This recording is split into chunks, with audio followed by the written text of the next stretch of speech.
Hello दोस्तों, इस नए वीडियो में हम टाइप्स ऑफ सेट्स के बारे में बात करेंगे। दोस्तों, पिछले वीडियो में हमने देखा सेट किसे कहते हैं और उसके एग्जाम्पल्स क्या है। अब इस वीडियो में हम उसका क्लासिफिकेशन करेंगे। सेट किसे कहते हैं और उसके एग्जाम्पल्स क्या है। अब इस वीडियो में हम उसका क्लासिफिकेशन करेंगे। सबसे पहले जो सेट आता है, अगर उस सेट में एक एलिमेंट है, a set consisting of a single element, then it is called a singleton set. ये जो टाइप है, ये जहाँ पर सेट में एक ही मेंबर होता है, तो इस तरह के सेट को हम सिंगलटन सेट कहेंगे। दूसरा जो सेट है, यहाँ पर सेट में अगर कोई भी मेंबर नहीं होता है तो उसे हम नल सेट और एम्प्टी सेट कहते हैं। और उसके लिए हमारे पास एक सिंबल है, स्पेसिफिक सिंबल, उसे हम फाई कहते हैं।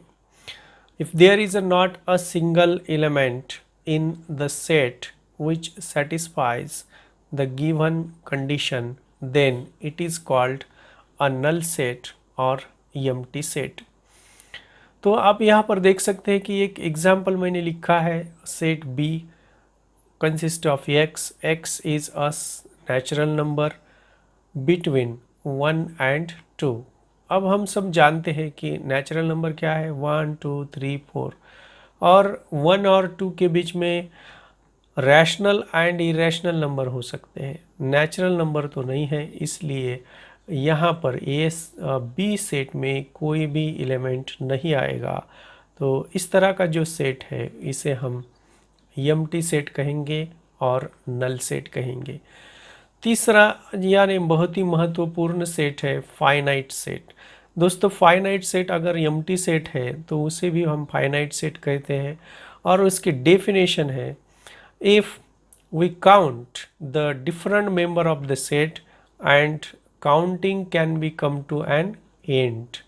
जहाँ पर काउंटिंग ख़त्म होती है तो मेंबर को हम जैसे काउंट करना शुरू करते हैं, काउंट करना शुरू किए तो काउंटिंग ख़त्म होनी चाहिए। काउंटिंग अगर ख़त्म हुई तो इस सेट को हम फाइनाइट सेट कहते हैं। और लास्ट में सबसे आखिर में इनफाइनाइट सेट। तो जहाँ पर अब यहाँ पर एम्प्टी सेट भी फाइनाइट हो गया और काउंटिंग हमारी ख़त्म हुई तो क्या होता है, वो फाइनाइट सेट होता है। और तीसरा और चौथा और लास्ट वाला सेट है, अगर हम मेंबर की काउंटिंग करते हैं सेट के और वो अगर ख़त्म नहीं होती है तो इस तरह के सेट को हम इनफाइनाइट सेट कहेंगे।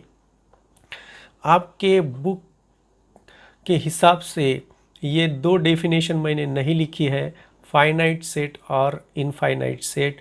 ये नोट कीजिए, क्योंकि काउंटिंग प्रोसेस बुक में काउंटेबल और अनकाउंटेबल सेट का जिक्र हुआ है और इसके गणित में अलग मीनिंग है। तो इसलिए काउंटेबल यानी मुझे लगता है वहाँ पर उनको जो एक्सपेक्टेड है तो काउंटिंग प्रोसेस ख़त्म होनी चाहिए, ऐसा एक्सपेक्टेड होगा। लेकिन जनरली काउंटेबल की डेफिनेशन अलग है और अनकाउंटेबल की डेफिनेशन भी अलग है। तो ये दो चीज़ें आपको आपके बुक के हिसाब से नहीं है, तो आपको अगर इसे समझना है तो इतना समझ लीजिए कि काउंटिंग प्रोसेस हम जैसे ही काउंट करते हैं, तो जैसे तुम्हारी क्लास के बच्चे, आपके क्लास के बच्चे आपने काउंट करने शुरू कर दिए, तो आपके क्लास के बच्चे हैं तो करीबन कितने होंगे, 80 स्टूडेंट होंगे, और उसके रोल नंबर से हम अगर काउंट करते हैं 1 2 3 तो 80 पे ख़त्म हो जाएगा। तो ये जो सेट है आपका क्लास ऑफ 9th बी आपके स्कूल का, तो वो फाइनाइट सेट हो गया। और जहाँ पर हम देखते हैं कि सेट ऑफ नेचुरल नंबर, जैसे 1 2 3 4 5 हम शुरू कर देते तो वो हो गया इनफाइनाइट सेट। यहाँ पर काउंटिंग ख़त्म नहीं होती है, तो इस तरह का जो सेट होता है तो उससे हम इनफाइनाइट सेट कहते हैं। तो ये हो गई इसकी डेफिनेशंस। आपको याद रखना है, ये थोड़ी सी डिफरेंट है लेकिन आपको क्लियरली समझने के लिए मैंने यहाँ पर लिखी है। और हम देखेंगे कि कौन सा सेट फाइनाइट है, कौन सा, इसके एग्जाम्पल्स क्या है, अलग अलग एग्जाम्पल्स जो आपके बुक में हैं उस हिसाब से हम अलग अलग एग्जाम्पल यहाँ पर लेने वाले हैं। तो सबसे पहला जो एग्जाम्पल हमें डिसाइड भी करना है कि ये सेट फाइनाइट है या नहीं है। तो हम लेते हैं पहला जो एग्जाम्पल है A equal to set of x belongs to n, x belongs to n, इसे बिलोंग्स टू कहना है, ये ई नहीं है आपका, यानी x बिलोंग्स टू n। समझो यहाँ पर मैंने सेट लिखा है A फॉर एग्जांपल, और उसके मेंबर्स, इसके मेंबर्स 2 3 4 5, ये देखिए ये क्या हो गए, इसके मेंबर्स हो गए। 2 मेंबर्स हो गया, 3 मेंबर्स हो गया, 4 मेंबर हो गया, 5 मेंबर हो गए, ये सब इसके हो गए मेंबर। तो यहाँ पर क्या होता है, 2 जो है यहाँ पर ये सेट ए में है, सेट का मेंबर है, तो इसे हम 2 बिलोंग्स टू ए लिखेंगे। अब यहाँ पर देख सकते हैं, अगर मैंने 7 नंबर लिया, if we take a number 7, तो यहाँ पर देख लीजिए आपके यहाँ पर आपका सेट ये है, इस सेट में 7 नहीं आता है।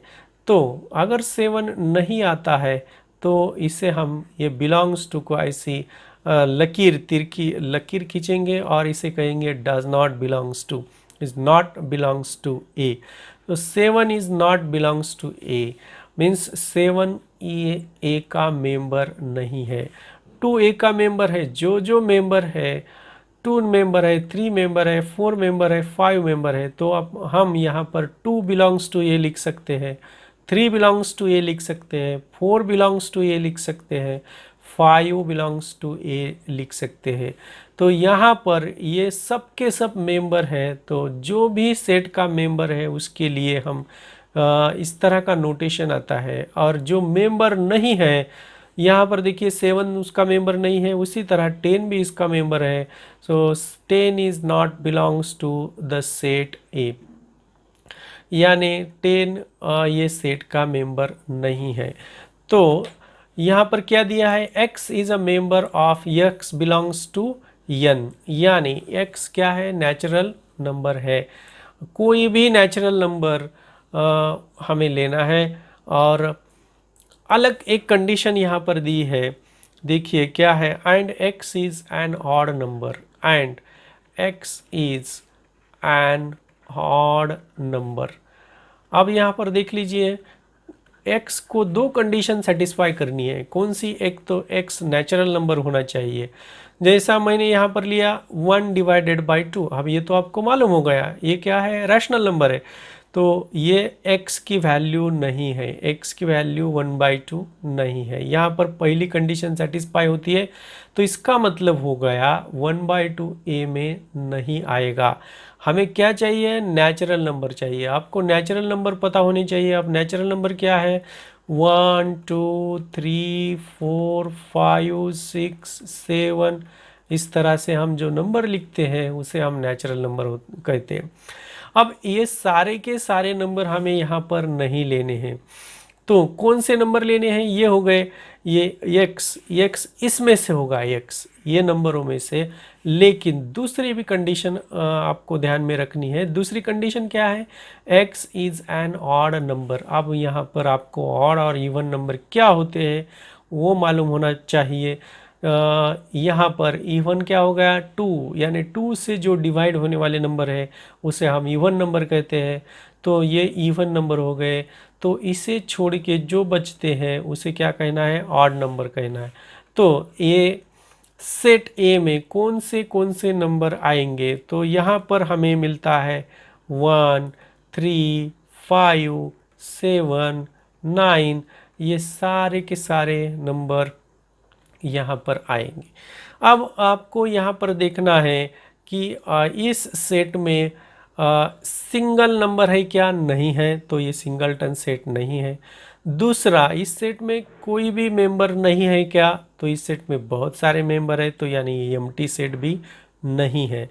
और तीसरा, फाइनाइट, यानी इसका अगर ये इस सेट ए के जो मेंबर है इसे हम ऐसा ऐसा काउंट करेंगे, यानी 1 2 3 4 5 6, प्रोसेस टर्मिनेट होनी चाहिए, काउंटिंग ख़त्म होनी चाहिए। यहाँ पर काउंटिंग ख़त्म नहीं होती है, तो ये हो गया इनफाइनाइट सेट। यानी ये किस तरह का सेट है, ये है इनफाइनाइट सेट। तो ये आपको बहुत इम्पॉर्टेंट चीज़ यानी ध्यान रखनी है। दूसरा हम एग्जाम्पल लेंगे, b equal to set x, x belongs to n and 3x minus 1 equal to 10। अब देख लीजिए क्या होना चाहिए, x तो नेचुरल नंबर होना चाहिए, x नेचुरल नंबर, ये सारे के सारे नेचुरल नंबर हैं, यानी इन्हीं में से एक आना चाहिए। और दूसरा क्या है, इस तरह का ये जो इक्वेशन है इसने x ने सेटिस्फाई करना चाहिए। तो ये पहले हम क्या करेंगे, x का जो इक्वेशन है वो सॉल्व करते हैं। सॉल्व करने के लिए हमें ये -1 को इधर ट्रांसफ़र करना है। ट्रांसफ़र करने से माइनस का क्या हो जाएगा, प्लस हो जाएगा। 3x इक्वल टू, यानी ये माइनस का प्लस हो गया तो 10 + 1 11 आ गया, और x इधर मल्टीप्लिकेशन में 3 है तो उधर जाके क्या आएगा, x यानी 11 डिवाइडेड बाय 3। अब देख लीजिए 11 डिवाइडेड बाय 3, 11 को 3 से डिवाइड नहीं किया जा सकता, यानी हमें कुछ ना कुछ बाकी मिलेगा। यानी ये नंबर जो है ये इसमें से कोई भी मेंबर नहीं है। तो यहाँ पर जो ये कंडीशन सेटिस्फाई करने वाला नंबर नेचुरल नंबर नहीं है। तो b इक्वल टू क्या हो जाएगा, एम्प्टी सेट हो जाएगा, और b इक्वल टू इसे हम ये दोनों तरह से लिख सकते हैं। तो ये b सेट जो है आपका कौन सा सेट आ गया, एम्प्टी सेट आ गया। चलो हम अब तीसरा नंबर लेते हैं, तीसरा सेट लेते हैं, set x such that x belongs to n and x is divisible by x is divisible by 7। अब देख लीजिए नेचुरल नंबर में कौन सा नंबर चाहिए हमें, 7 से डिवाइड होने वाला नेचुरल नंबर चाहिए। अब 7 से 7 डिवाइड होता है तो सबसे पहला मेंबर आएगा यहाँ पर 7। दूसरा जो नेचुरल नंबर है जो 7 से डिवाइड होता है वो है 14।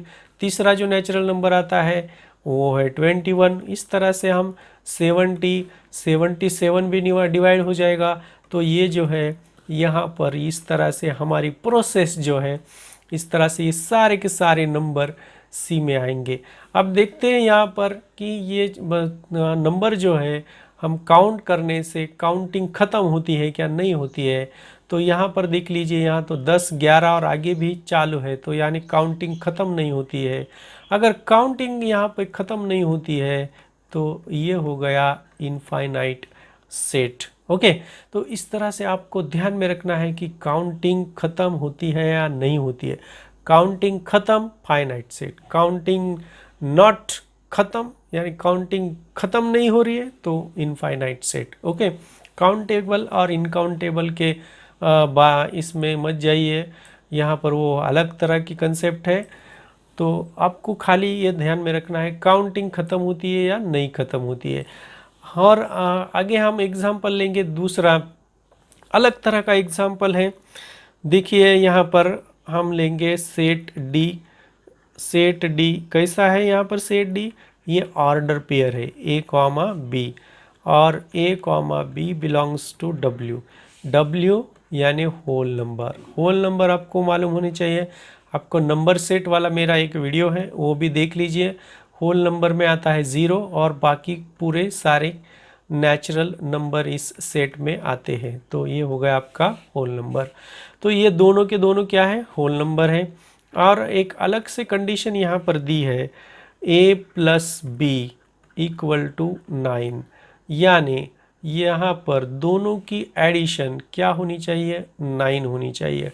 ऑर्डर पेयर लेनी है। अब हम यहाँ पर देख सकते हैं, हम 0 लेते हैं, यहाँ पर ए की वैल्यू 0 ली और बी की वैल्यू 9 ली मैंने, तो इसका एडिशन कितना हो गया, 9, यानी ये कंडीशन हो गई सेटिस्फाई। और ये दोनों भी होल नंबर है, तो ये दूसरी भी कंडीशन सेटिस्फाई होती है, तो ये नंबर आ गया 9 में।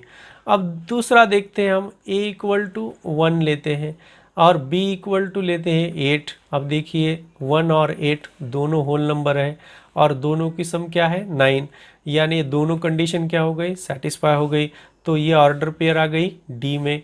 तीसरा हम नंबर लेंगे 2 एंड 7। अब देखिए 2 लिया 7 लिया, दोनों कितना एडिशन, 9, 9 और दोनों के दोनों क्या है, होल नंबर, तो इस तरह से ये भी हो गया डी का मेंबर। इसी तरह से दोस्तों हम 3 और 6 लेंगे, उसके बाद में 4 और 4 लेंगे, इसके बाद में 4 और 5 लेंगे, 4 और 5 9 हो गया, उसके बाद में 5 और 4 लेंगे, उसके बाद में 6 और 3 लेंगे। यहाँ पर देखिए, अब यहाँ पर आपको लगता होगा कि ये तो पहले लिया हुआ नंबर है, देख लीजिए 3 और 6, लेकिन यहाँ पर दोनों की जगह क्या है, अलग अलग है, यानी दोनों का प्लेस जो है वो अलग है, इसलिए वो अलग नंबर है। समझ में आया? यहाँ पर ये जो प्लेस है ए और बी की प्लेस अलग है। ए की वैल्यू यहाँ पर कितनी हो गई, 6, यहाँ पर कितनी थी, ए की वैल्यू 3 थी, तो ये दोनों वैल्यू अलग है, तो यहाँ पर प्लेस अलग है, तो ये नंबर भी क्या हो जाएगा, अलग हो जाएगा। दूसरा आएगा हमारे पास 7 और 2, तीसरा आएगा और एक 8 और 1 एंड 9 और 0। अब यहाँ पे इतने सारे यहाँ पर जो एलिमेंट्स है, मेंबर्स है, ये डी के आएंगे। अब इसकी गिनती शुरू करते हैं, ये दोनों मिला के, ये ऑर्डर पेयर, ये पैरेंथेसिस वाले मिला के हमको एक काउंट करना है। ये 1 2 3 4 5 6 7 8 9 10, काउंटिंग ख़त्म हो गई, काउंटिंग प्रोसेस स्टॉप हो गई, तो जो डी सेट है ये सेट हो गया फाइनाइट सेट। तो दोस्तों इसी तरह से आपको अलग अलग यहाँ पर हम सेट बहुत सारे ले सकते हैं। x बिलोंग्स टू i, अब यहाँ पर i आ गया, i यानी set of integer. Set of integer क्या हो गए, 0 प्लस और माइनस, इसके साथ में माइनस जुड़ गया, तो ये सारे नंबर आ गए। एंड और क्या चाहिए, एक्स स्क्वायर इक्वल टू 100, ये दो कंडीशन सेटिस्फाई होनी चाहिए। यहाँ पर कोई भी नंबर नहीं ले सकते, ये इसमें का नंबर होना चाहिए, और एक्स स्क्वायर इक्वल टू 100। अब हमको पता है 10 का स्क्वायर है 100 और -10 का भी स्क्वायर है 100, तो इसकी वैल्यू x की वैल्यू क्या लिख सकते हैं हम, 10 ले सकते हैं या फिर -10 ले सकते हैं, यानी ये ई सेट में दो ही नंबर आते हैं, 10 और -10। 1 2, काउंटिंग प्रोसेस ख़त्म, काउंटिंग प्रोसेस ख़त्म, सेट हो गया फाइनाइट, यानी ई जो सेट है वो कैसा आ गया, फाइनाइट सेट आ गया। तो दोस्तों इस तरह से आपको ये चीज़ें बहुत ही महत्वपूर्ण इम्पॉर्टेंट है, इसे ध्यान में रखना है, और किस तरह के अलग अलग सेट आप बना सकते हैं, और सेट लिखते समय और सेट के मेंबर लिखते समय आपको ये जो कंडीशन है, ये कंडीशन ध्यान में रखनी है और उसके हिसाब से जाना है, स्टेप बाय स्टेप जाइए और आपका सेट के मेंबर, आपके सेट के मेंबर लिख लीजिए, और इस तरह से आप सेट में परफेक्ट हो सकते हैं।